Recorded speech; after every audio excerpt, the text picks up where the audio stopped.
ಬೆಳಗಾವಿಯಲ್ಲಿ ಭಾರೀ ಸಂಚಲನ ಮೂಡಿಸಿರುವ 4,600 ಕೋಟಿ ವಂಚನೆ ಆರೋಪ ಪ್ರಕರಣದಲ್ಲಿ ಶಿವಂ ಅಸೋಸಿಯೇಟ್ಸ್ ಸಂಸ್ಥೆಯ ಮಾಲೀಕ ಶಿವಾನಂದ ಅವರನ್ನ ನ್ಯಾಯಾಲಯ 14 ದಿನಗಳ ನ್ಯಾಯಾಂಗ ಬಂಧನಕ್ಕೆ ಒಪ್ಪಿಸಿದೆ. ಆ ಕುರಿತು ಒಂದು ವರದಿ ಇಲ್ಲಿದೆ ನೋಡಿ. ಹೌದು, 10 ದಿನಗಳ ಸಿಐಡಿ ಕಸ್ಟಡಿ ಬಳಿಕ ಆರೋಪಿ ಶಿವಾನಂದ್ ನೀಲಣ್ಣನವರನ್ನ ವೈದ್ಯಕೀಯ ತಪಾಸಣೆಗೆ ಬಿಮ್ಸ್ ಆಸ್ಪತ್ರೆಗೆ ಕರೆದುಕೊಂಡು ಹೋಗಿ ಬಳಿಕ 2 ಹೆಚ್ಚುವರಿ ಜಿಲ್ಲಾ ಮತ್ತು ಸತ್ರ ನ್ಯಾಯಾಲಯದ ಮುಂದೆ ಹಾಜರುಪಡಿಸಲಾಯಿತು. ಸಿಐಡಿ ಅಧಿಕಾರಿಗಳು ಹೆಚ್ಚಿನ ಕಸ್ಟಡಿಗೆ ಮನವಿ ಮಾಡಿದ ಹಿನ್ನೆಲೆ ನ್ಯಾಯಾಲಯ ಜೂನ್ 9ರವರೆಗೆ ನ್ಯಾಯಾಂಗ ಬಂಧನಕ್ಕೆ ಒಪ್ಪಿಸಿದೆ. ಇನ್ನು ನ್ಯಾಯಾಲಯದಲ್ಲಿ ಹಾಜರಾದ ವೇಳೆ ಶಿವಾನಂದ ನೀಲಣ್ಣನವರ ಎದೆನೋವು ಇರುವುದಾಗಿ ನ್ಯಾಯಾಧೀಶರಿಗೆ ತಿಳಿಸಿದ್ದಾರೆ. ಅಗತ್ಯವಿದ್ದರೆ ವಕೀಲರ ಮೂಲಕ ಅರ್ಜಿ ಸಲ್ಲಿಸುವಂತೆ ನ್ಯಾಯಾಧೀಶರು ಸೂಚಿಸಿದ್ದಾರೆ. ಇನ್ನೊಂದೆಡೆ ಆರೋಪಿ ಪರ ವಕೀಲ ಆರ್ ಪಾಟೀಲ್ ಜಾಮೀನು ಅರ್ಜಿ ಸಲ್ಲಿಸಿದ್ದು ಜೂನ್ 1ರಂದು ವಿಚಾರಣೆ ನಡೆಯಲಿದೆ. ಅಷ್ಟೇ ಅಲ್ಲದೆ ಪ್ರಕರಣದ ತನಿಖೆ ಚುರುಕುಗೊಂಡಿದ್ದು ಶಿವಂ ಅಸೋಸಿಯೇಟ್ ಸಂಸ್ಥೆಯಲ್ಲಿ ಸುಮಾರು 35,000 ಜನರು ಹಣ ಹೂಡಿಕೆ ಮಾಡಿರುವ ಮಾಹಿತಿ ಹೊರಬಂದಿದೆ. ಹೂಡಿಕೆದಾರರನ್ನ ರೆಡ್ ಇನ್ವೆಸ್ಟರ್ ಹಾಗೂ ಗ್ರೀನ್ ಇನ್ವೆಸ್ಟರ್ ಎಂದು ವಿಭಾಗಿಸಿ ಸಿಐಡಿ ತನಿಖೆ ಮುಂದುವರೆಸಿದೆ. ಒಟ್ಟಾರೆ ಕೋಟ್ಯಾಂತರ ರೂಪಾಯಿ ವಂಚನೆ ಆರೋಪ ಪ್ರಕರಣದಲ್ಲಿ ತನಿಖೆ ತೀವ್ರಗೊಂಡಿದ್ದು ಮುಂದಿನ ಬೆಳವಣಿಗೆಗಳತ್ತ ಎಲ್ಲರ ಗಮನ ಸೆಳೆದಿದೆ. ನೀಲಣ್ಣವರವ್ರನ್ನ ಇವರು ಸಿಐಡಿ ಪೊಲೀಸರು after 10 days of police custody ಇವತ್ತು ಕೋರ್ಟ್ ಮುಂದೆ ಪ್ರೊಡ್ಯೂಸ್ ಮಾಡಿದ್ರಿ ಅವ್ರನ್ನ. ಆಮೇಲೆ ಕೋರ್ಟ್ನವರು ಅವ್ರನ್ನೀಗ ಟಿಲ್ 9th ಜೂನ್ 9 ಜೂನ್ರ ತನಕ ಜುಡಿಷಿಯಲ್ ಕಸ್ಟಡಿಗೆ ರಿಮಾಂಡ್ ಮಾಡಿದ್ದಾರೆ. ಅದರ ಮುಂದೆ ಏನು ಪೊಲೀಸ್ ಕಸ್ಟಡಿ ಅದು ಏನು ಕೊಟ್ಟಿಲ್ಲ, ಡೈರೆಕ್ಟ್ಲಿ ಜುಡಿಷಿಯಲ್ ಕಸ್ಟಡಿಗೆ ರಿಮಾಂಡ್ ಮಾಡಿದ್ದಾರೆ ಈಗ. ಆಮೇಲೆ ಈಗ ಅದರೊಳಗೆ ನಾವು ಇವತ್ತೊಂದು ಶಿವಾನಂದ್ ಸಲುವಾಗಿ ಒಂದು ಬೇಲ್ ಅಪ್ಲಿಕೇಶನ್ ಫೈಲ್ ಮಾಡಿದ್ದೀವಿ.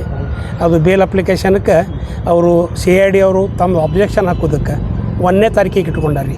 1 ಜೂನಕ್ಕೆ ಅವ್ರು ಅಬ್ಜೆಕ್ಷನ್ ಹಾಕಿದ್ರು ಅಂತಂದರೆ ಅವತ್ತು ಅದು ಬೇಲ್ ಅಪ್ಲಿಕೇಶನ್ ಮೇಲೆ ಹಿಯರಿಂಗ್ ಆಗುತ್ತೆ.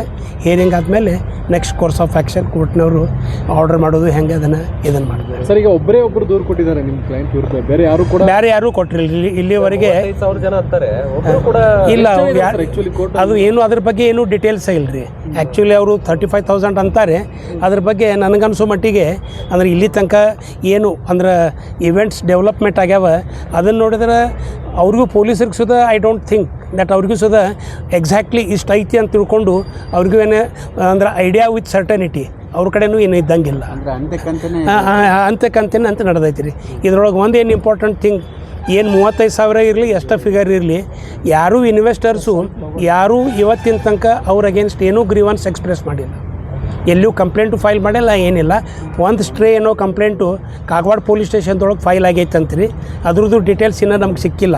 ಅದ್ರದ್ದು ನಾವು ಡೀಟೇಲ್ಸ್ ತೆಗೆದಕ್ಕೆ ಅಪ್ಲೈ ಮಾಡಿ ಬೇಲ್ ಅಪ್ಲಿಕೇಶನ್ ಯಾವುದ್ರಿ ಇದೇ ವಿಚಾರ ಇಟ್ಕೊಂಡು ಬೇಲ್ ಅಪ್ಲಿಕೇಶನ್ ಫೈಲ್ ಮಾಡಿದ್ದೀವಿ. ಎಸ್, FIR ರದ್ದು ಕೋರಿ ಅರ್ಜಿ ಹಾಕುವಂಥದ್ದು ಏನಾದರೂ ಅದು ಆ್ಯಕ್ಚುಲಿ ಅದ್ರ ಪ್ರಕಾರ ಈಗ ಹೈಕೋರ್ಟ್ನೊಳಗೆ ಅಂದ್ರೆ ರದ್ದು ಕೋರಿ ಹಾಕ್ಬೇಕಾತಂದ್ರೆ ಹೈಕೋರ್ಟ್ನೊಳಗೆ ಹಾಕಬೇಕಾಗ್ತೈತಿ ರೀ. ಕ್ವ್ಯಾಶಿಂಗ್ ಸಲುವಾಗಿ ಹಾಕಬೇಕಾಗ್ತೈತಿ. ಅದು ಈಗ ನಾವು ಮೊದಲ ಅಂದ್ರೆ ನಮ್ದು ಎಂಡೇವರು ಮೊದಲು ಶಿವಾನಂದ್ ಅವ್ರನ್ನ ಬೇಲ್ ಮಾಡಿಕೊಂಡು ಬೇಲ್ ಆದಮೇಲೆ ಅವ್ರು ಹೊರಗೆ ಬಂದಮೇಲೆ ಅದು FIR ಕ್ವ್ಯಾಶಿಂಗು ಮುಂದಿಂದ ಏನೈತೆ ಅದ್ರ ಬಗ್ಗೆ ವಿಚಾರ ಮಾಡಿ ಇದನ್ನು ಮಾಡಬೇಕು ಅಂತ ವಿಚಾರ ಮಾಡಿ. ಎದೇನೋವು ಇದೆ ಅನ್ನುವಂಥದ್ದು ರಿಕ್ವೆಸ್ಟ್. ಹೌದು, ಅವರು ಕೋರ್ಟಿಗೆ ರಿಕ್ವೆಸ್ಟ್ ಮಾಡಿದ್ರಿ, ನನಗೆ ಎದೇನೋವಿದೆ ಮತ್ತು ರಿಪೀಟೆಡ್ಲಿ ಸ್ವೆಟ್ಟಿಂಗ್ ಆಗ್ತಾಯಿದೆ ಅಂತ ತಿಳ್ಕೊಂಡು ಅವರು ಅಂದ್ರೆ ಮಾನ್ಯ ನ್ಯಾಯಾಧೀಶರ ಗಮನಕ್ಕೆ ಅದನ್ನು ತಂದರು.